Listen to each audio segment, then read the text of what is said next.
નમસ્કાર મિત્રો, આજે આપણે રેશન કાર્ડ ધારકો માટેની વાત કરીશું। તે રેશન કાર્ડ ધારકો ખાસ આ નવી યોજના જાણી લે। તે આ યોજનાનો લાભ કોને મળશે અને કેવી રીતે મળશે તે આ વિડીયોમાં આપણે જાણીશું। અને જૂન મહિનો એટલે કે જે આ ચાલુ મહિનો છે તે જૂન 2025થી મળશે લાભ। તો દર મહિને 1000 રૂપિયા રેશન કાર્ડ ધારકોના ખાતામાં આવશે, બેંક દ્વારા ટ્રાન્સફર કરવામાં આવશે। એ કેન્દ્ર સરકાર દ્વારા રજૂ કરવામાં આવ્યું છે।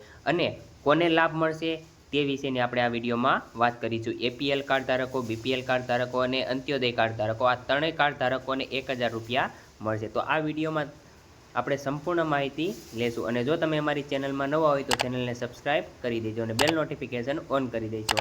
અને જો તમે કયા જિલ્લામાંથી વિડીયો જોઈ રહ્યા છો તો વિડીયોમાં કોમેન્ટ કરી દેજો। તો વિડીયો ચાલુ કરીએ।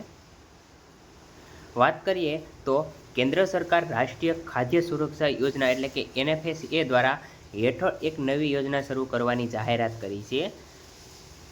જે જાહેરાત શરૂ કરવામાં 1 જૂન 2025થી બધા પાત્ર રેશન કાર્ડ ધારકોને મફત રેશન અને દર મહિને 1000 રૂપિયા વધારાની નાણાકીય સહાય મળશે। જે 1 જૂનથી જે આ યોજના ચાલુ થવાની છે તે દર મહિને 1000 રૂપિયા રેશન કાર્ડ ધારકોના ખાતામાં સહાય આપશે સરકાર।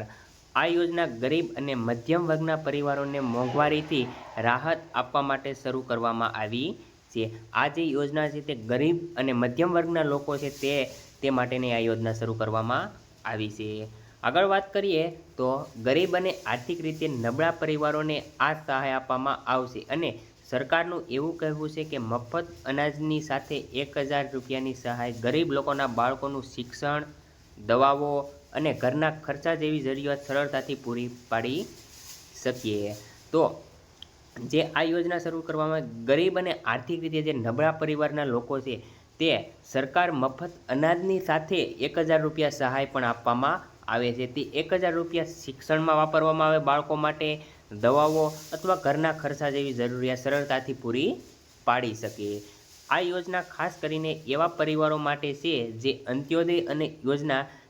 અંત્યોદય યોજના અને પ્રાથમિકતા પરિવાર એટલે કે PHS શ્રેણીના રેશન કાર્ડ ધારકો માટેની છે। આ યોજના અંત્યોદય કાર્ડ ધારકો અને PHS એટલે કે પ્રાથમિક પરિવાર ધારકોને આ યોજનાનો લાભ મળશે। દેશના લગભગ 80 કરોડ લોકોને આ યોજનાનો લાભ આપવામાં આવશે। દેશના જે 80 કરોડ લોકો છે તે આ યોજનાનો લાભ મળશે।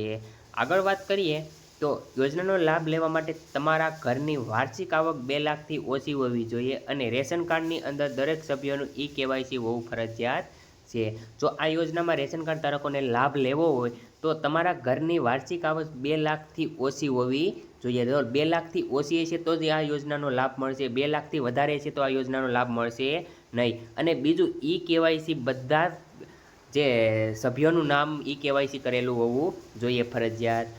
આ યોજના અંતર્ગત ખાદ્ય સુરક્ષા પૂરી પાડવામાં આવશે અને 1000 રૂપિયાની નાણાકીય સહાય એટલે કે DBTના માધ્યમથી ડાયરેક્ટ તમારા બેંક ખાતામાં જમા કરવામાં આવશે। આ યોજના જે છે 1000 રૂપિયા ડાયરેક્ટ તમારા બેંક ખાતામાં એટલે કે DBT દ્વારા ડાયરેક્ટ બેંક ખાતામાં જમા કરવામાં આવશે। આગળ વાત કરીએ તો સરકારે ચોમાસાના ધ્યાનમાં રાખીને સરકાર મે મહિના જૂન, જુલાઈ અને ઓગસ્ટ 2025 માટે રાશનનું વિતરણ કરવામાં આવી રહ્યું છે। આ રાશન 25 મેથી શરૂ કરી દેવામાં આવ્યું છે। સરકારે ચોમાસાના ધ્યાનમાં રાખીને મહિનામાં જે મફત અનાજ આપવામાં આવ્યું રહેશે તે જૂન અને જુલાઈ અને ઓગસ્ટ 2025નું રાશન વિતરણ કરવામાં આવી રહ્યું છે, એટલે કે ભેગું આપી દેવામાં આવ્યું છે। દરેક રેશન કાર્ડ ધારકોને પ્રતિ વ્યક્તિ 5 કિલો ઘઉં કે ચોખા અને પરિવાર દીઠ 1 કિલો દાળ મફત આપવામાં આવશે। દરેક રેશન કાર્ડ ધારકો જે છે તેને પ્રતિ વ્યક્તિ 5 કિલો ઘઉં કે ચોખા અને પરિવાર દીઠ 1 કિલો દાળ આપવામાં મફત આવશે। આ સાથે જ 1000 રૂપિયાનો પહેલો હપ્તો જૂનમાં આવશે। એટલે કે જો આ યોજનાનો લાભ લેવા માટે તમારે ઓનલાઈન અરજી કરવી જોશે અને આ યોજનાનો લાભ તમને 1000 રૂપિયા જૂન મહિનામાં આપવામાં આવશે। તો મિત્રો, તમને જો વિડીયો પસંદ આવ્યો હોય તો ચેનલને સબસ્ક્રાઈબ કરી દેજો। જય હિન્દ, જય ભારત।